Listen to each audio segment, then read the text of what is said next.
Number the Stars, Chapter 11. Will we see you again soon, Peter? Anne-Marie blinked. Across the dark room, she saw Ellen too, peering into the narrow wooden box in surprise. There was no one in the casket at all. Instead, it seemed to be stuffed with folded blankets and articles of clothing. Peter began to lift the things out and distribute them to the silent people in the room. He handed heavy coats to the man and wife, and another to the old man with the beard. "It will be very cold," he murmured. "Put them on." He found a thick sweater for Mrs. Rosen and a woolen jacket for Ellen's father. After a moment of rummaging through the folded things, he found a small winter jacket and handed it to Ellen. Anne-Marie watched as Ellen took the jacket in her arms and looked at it. It was patched and worn. It was true that there had been few new clothes for anyone during the recent years, but still, Ellen's mother had always managed to make clothes for her daughter, often using old things that she was able to take apart and refashion in a way that made them seem brand new. Never had Ellen worn anything so shabby and old. But she put it on, pulled it around her, and buttoned the mismatched buttons. Peter, his arms full of the odd pieces of clothing, looked toward the silent couple with the infant. I'm sorry," he said to them. "There's nothing for a baby." "I'll find something," Mama said quickly. "The baby must be warm." She left the room and was back in a moment with Kirsty's thick red sweater. "Here," she said softly to the mother. "It will be much too big, but that will make it even warmer for him." The woman spoke for the first time. "Her," she whispered. "She's a girl. Her name is Rachel." Mama smiled and helped her direct the sleeping baby's arms into the sleeves of the sweater. Together they buttoned the heart-shaped buttons. How Kirsty loved that sweater with its heart buttons, until the tiny child was completely encased in the warm red wool. Her eyelids fluttered, but she didn't wake. Peter reached into his pocket and took something out. He went to the parents and leaned down toward the baby. He opened the lid of the small bottle in his hands. "How much does she weigh?" Peter asked. "She was 7 pounds when she was born," the young woman replied. "She's gained a little, but not very much. Maybe she weighs 8 pounds now? No more." "A few drops will be enough, then. It has no taste. She won't even notice." The mother tightened her arms around the baby and looked up at Peter, pleading. "Please, no," she said. "She always sleeps all night. Please, she doesn't need it. I promise she won't cry."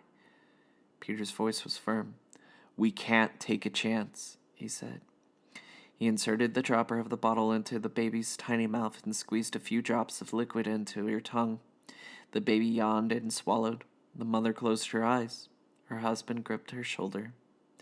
Next, Peter removed the folded blankets from the coffin, one by one, and handed them around. "Carry these with you," he said. "You will need them later, for warmth." Anne-Marie's mother moved around the room and gave each person a small package of food, the cheese and bread and apples that Anne-Marie had helped her prepare in the kitchen just hours before. Finally, Peter took a paper-wrapped packet from the inside of his own jacket.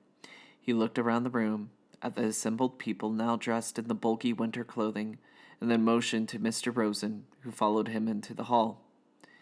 Anne-Marie could overhear their conversation. "Mr. Rosen," Peter said, "I must get this to Henrik, but I might not see him. I'm going to take the others only to the harbor, and they will go to the boat alone. I want you to deliver this, without fail. It is of great importance." There was a moment of silence in the hall, and Anne-Marie knew that Peter must be giving the packet to Mr. Rosen. Anne-Marie could see it protruding from Mr. Rosen's pocket when he returned to the room and sat down again. She could see, too, that Mr. Rosen had a puzzled look. He didn't know what the packet contained, and he hadn't asked. It was one more time, Anne-Marie realized, when they protected one another by not telling, If Mr. Rosen knew, he might be frightened. If Mr. Rosen knew, he might be in danger.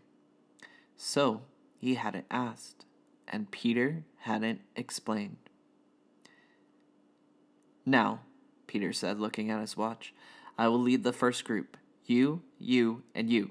He gestured to the old man and to the young people with their baby. Ing, he said. Anne-Marie realized that it was the first time that she had heard Peter Nielsen call her mother by her first name. Before, it had always been Mrs. Johansson. Or in the old days, during the merriment and excitement of his engagement to Lice, it had occasionally been Mama. Now it was Ing. It was as if he had moved beyond his own youth and had taken his place in the world of adults. Her mother nodded and waited for his instructions. You wait 20 minutes and then bring the Rosens. Don't come sooner. We must be separate on the path so there is less chance of being seen. Mrs. Johansson nodded again. Come directly back to the house after you have seen the Rosens safely to Henrik. Stay in the shadows and on the back path. You know that, of course. By the time you get the Rosens onto the boat, Peter went on, I will be gone. As soon as I deliver my group, I must move on. There is other work to be done tonight. He turned to Anne-Marie.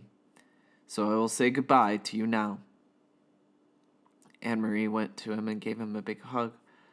But will we see you again soon? She asked.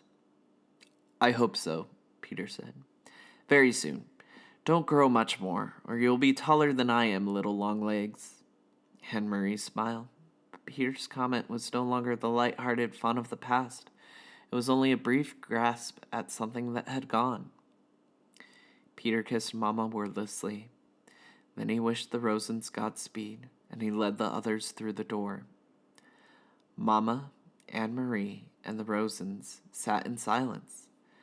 There was a slight commotion outside the door, and Mama went quickly to look out. In a moment, she was back. It's all right, she said in response to their looks. The old man stumbled, but Peter helped him up. He didn't seem to be hurt, maybe just his pride, she added, smiling a bit. It was an odd word, pride. Anne-Marie looked at the Rosens sitting there, wearing the misshapen, ill-fitting clothing, holding ragged blankets folded in their arms, their faces drawn and tired, and she remembered the earlier, happier times. Mrs. Rosen, her hair neatly combed and covered, lighting the Sabbath candle, saying the ancient prayer. And Mr. Rosen sitting in the big chair in the living room, studying his thick books, correcting papers, adjusting his glasses, looking up now and then to complain good-naturedly about the lack of decent light. She remembered Ellen in the school play, moving confidently across the stage, her gestures sure, her voice was clear. All of those things, those sources of pride, the candlesticks, the books, the daydreams of theater had been left behind in Copenhagen. They had nothing with them now. There was only the clothing of unknown people for warmth, the food from Henrik's farm for survival, and the dark path ahead through the woods to freedom. Anne-Marie realized, though she had not really been told, that Uncle Henrik was going to take them in his boat across the sea to Sweden. She knew how frightened Mrs. Rosen was of the sea, its width, its depth, its cold. She knew how frightened Ellen was of the soldiers with their guns and boots, who were certainly looking for them, and she knew how frightened they all must be of the future. But their shoulders were as straight as they had been in the past, in the classroom, on the stage, at the Sabbath table. So there were other sources, too, of pride, and they had not left everything behind.